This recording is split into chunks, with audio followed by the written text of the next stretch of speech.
Yo, what's going on, guys? My name's Tafari, and this is going to be my recap and review for Prison Break episode 4, Prisoner's Dilemma. And like, this was a really good episode, except for the fact that like there was like 3 character deaths. My prediction on Poseidon seems to be completely wrong. Well, I guess I didn't really do a prediction. Last episode I said that I didn't think it could be Sarah's husband, but this episode they're trying to lean us closer to that, like Sarah's husband. And I feel like that's the ultimate swerve.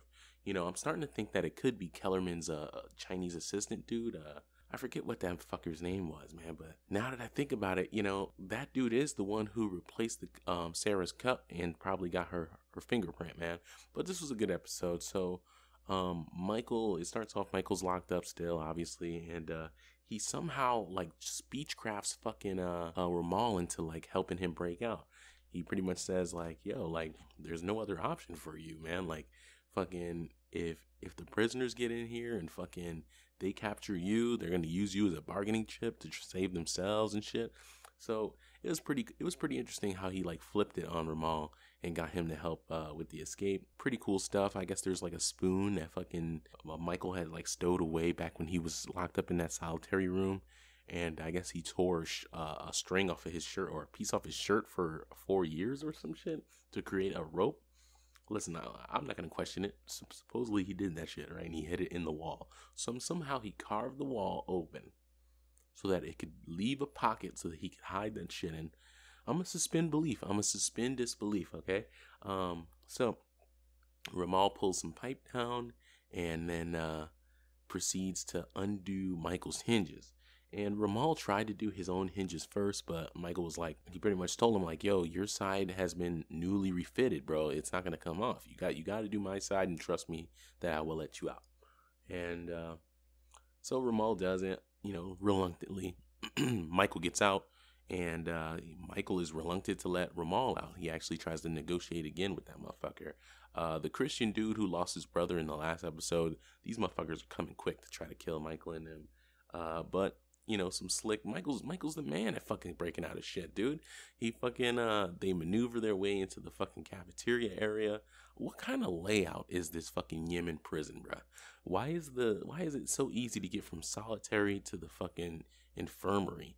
Like it was like right down the fucking hall. Pretty interesting. But cut back to Teabag, and oh, did I say there was 3 character deaths? Bro, there was 4 character deaths in this fucking episode, yo. So, Teabag's talking to Kellerman, and Teabag believes that Kellerman is Poseidon, right?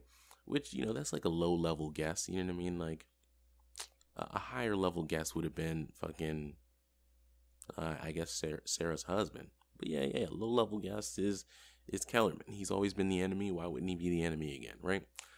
Kellerman's trying to plead with homie, like, you know, not on some pussy shit. He's like, yo, listen, it ain't me. You're stupid for thinking it's me. And then, but he tells him about Poseidon. So I guess Poseidon is like this CIA rogue that he doesn't like believe in the U.S.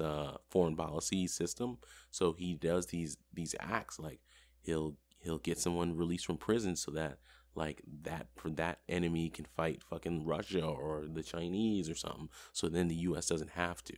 And it's like, I guess he's like a patriot at heart, but his methods are not patriotic, right? So, pretty interesting stuff. Upon explaining this, bullets come through the window and fucking wreck Kellerman. Kellerman is pretty much done. Teabag got hit in the shoulder, but he escapes. Pretty interesting. The 2 Poseidon assassins, right? The water minions, that's what I want to call them, right? Poseidon's the water god. These are going to be the water minions. And these motherfuckers come in, and Kellerman's still alive a little bit, and he said some crazy line about how I think he meant to say the truth would kill a lie, but he says the lie would have to kill the truth, which is crazy. I don't know what the fuck he was trying to say, but homie blasts him in the head to finish him off. But it fucks with that guy, the one Poseidon guy, the man henchman. He seemed to be affected by those words. Even the woman kind of brought it up. And you can tell, even from the first episode, like, the woman is the hothead, yo. She's the fucking trigger man. She was like Kellerman was in season 1. Like, she don't give a fuck. She kind of just wants to kill. Whereas this dude's more level-headed, you know. He doesn't really want to be the enemy. or I don't fucking know. I'm not sure. Things are starting to get real convoluted right now. Fucking Michael and Ramal and all of them, they're kind of running from the Christian dude. The Christian dude has killed one of the guards and got the gun. He's in the solitary area. He sees that they escaped. He's tracking them through the kitchen. And a pretty interesting scene where, for one, we see Korean Ja.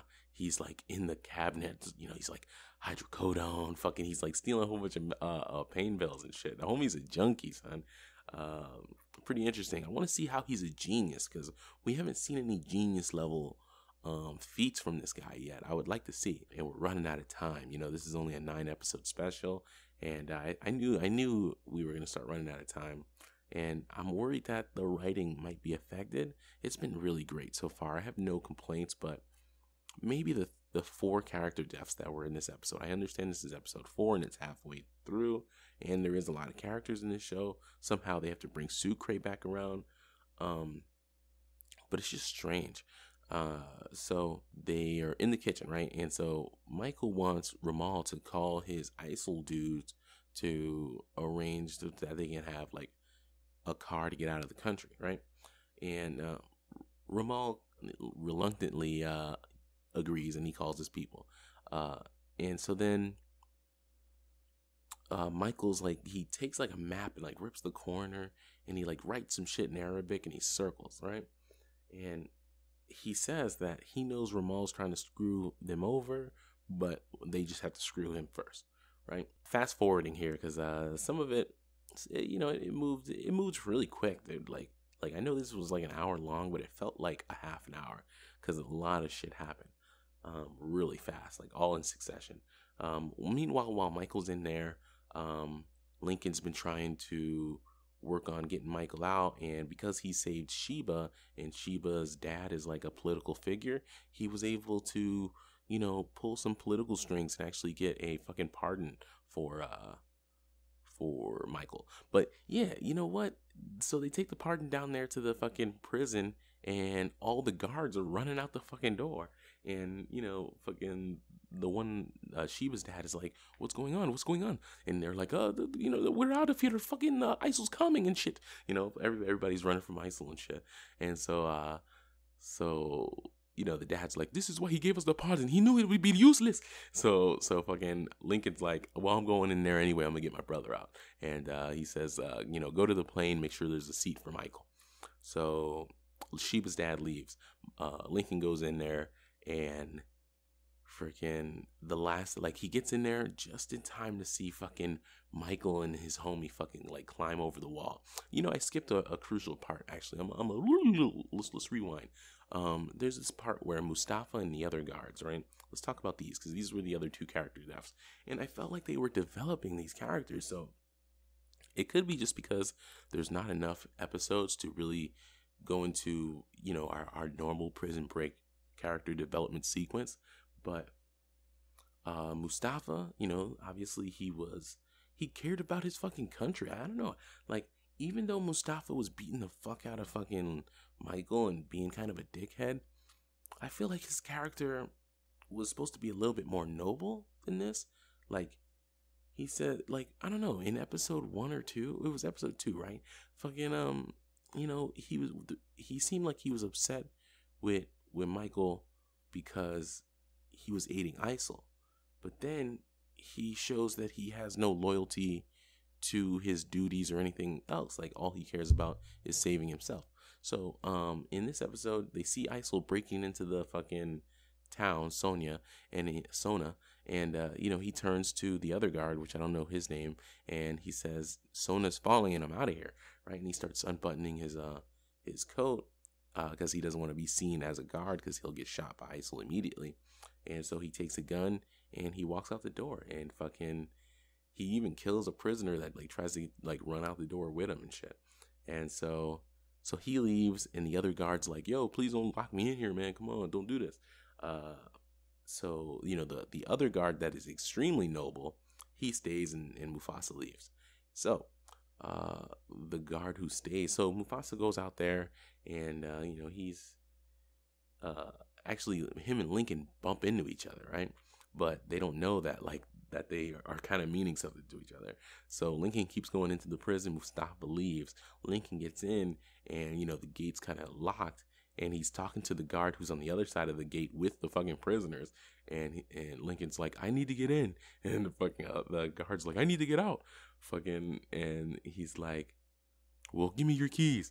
And the dude's like, well, you just ran past the guy who has them. So Lincoln turns around. He's like, oh, I gotta get this motherfucker. So then he starts chasing that dude. He chases Mufasa into this ISIL area. Well, I guess it wasn't ISIL territory until now. But now it's ISIL territory. He chases the motherfucker in there, and he ends up watching as Mufasa gets blasted by some fucking ISIL goons. And it was pretty interesting. He's walking, and he's got his head down, and Mufasa's like, the ISIL goons roll up on Mufasa. Like, there must be like 5 or 6 dudes it was like a clown car of ISIL fucking dudes. And so they're like, they say some shit like, which is supposed to mean, you are officer. Yeah. And he's like, no officer. Right. And they're like, well, look at your pants. And his pants are still the fucking pants. Like, they got those stripes. Like, those are officer pants. And then they're like, let me see your papers. And so homie, like, pretends like he's about to reach for papers. And, like, he goes for his gun. And they light Mufasa up. They light him up. So it's pretty interesting. Lincoln just sees him die there. And so Lincoln's trying to think of a strategy. And here comes fucking that one kid. Tic Tac Man going to Bubblegum Man? Tic Tac Man going to Bubblegum Man. And so this kid, he appears with all his other kids, man. It's like, shit is mad dangerous right now. Like, they must think that they're untouchable. I really thought we were going to see some tragedy right here. So, Lincoln pulls the kid close, and he's like, what are you doing here, man? Like, it's not safe, And, the kid's like, you're going to fight ISIL, man? And he's like, yeah, but I need your help.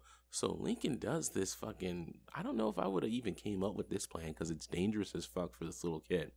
But he pretty much tells the little kid to go out there and tell them that he saw an American around the corner. So the plan is to lure them away from Mufasa's body so that Lincoln can get the keys.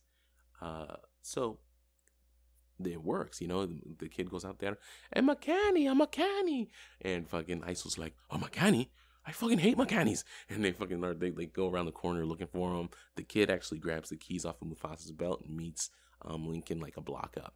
And so now Lincoln's got the keys, and he's heading back to the prison.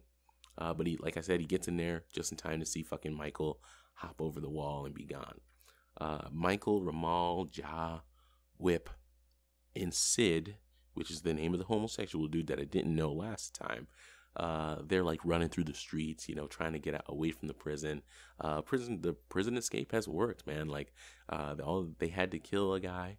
There was this deranged dude that wanted to hold Ramal hostage so that he could escape ISIL. Everybody's so afraid of ISIL that he was gonna, hold Ramal hostage, so that he would have safe passage. So anyway, they're running through the streets, and Michael has come up with a plan to dodge Ramal, because you can't trust this fucking dude. So him and Ja get into a staged fight, right? And he pretty much says that Jaws has to walk. And Wentworth Miller is such a good actor. The way he fucking like screams and like throws his head into it too. It's like, I don't know, man. It's realistic, bro. And you forget you're watching a show for a second. Now, so him and Ja go their separate ways, but obviously it's just a thing where Ja's gonna go to the spot that they're about to go to first, get the guns, and turn the tables on fucking Ramal. Well, that would have happened, but it turns out that Ramal's like a tactical genius. Like, he must have already foresaw this, right? So he must have told his goons when he was on the phone to definitely sweep the area and make sure that there's no like houses or anything, like, you know what I mean? Nothing that, or maybe he just really knows this area and knows that. I don't fucking know how Ramal knew that Michael was tricking him, but he knew Michael was tricking him, and they all end up getting caught. Even Ja, who tried to go the quicker way around, he gets caught by some ISIL goons. And it's, it's looking pretty bad. It's looking like the end of the last episode. All is lost again. Fucking the biggest knife like I've ever seen. Like, fucking Ramal takes it and puts it to Mike's throat, and it's looking pretty bad. I thought they were gonna leave us with a rough cliffhanger, but nah.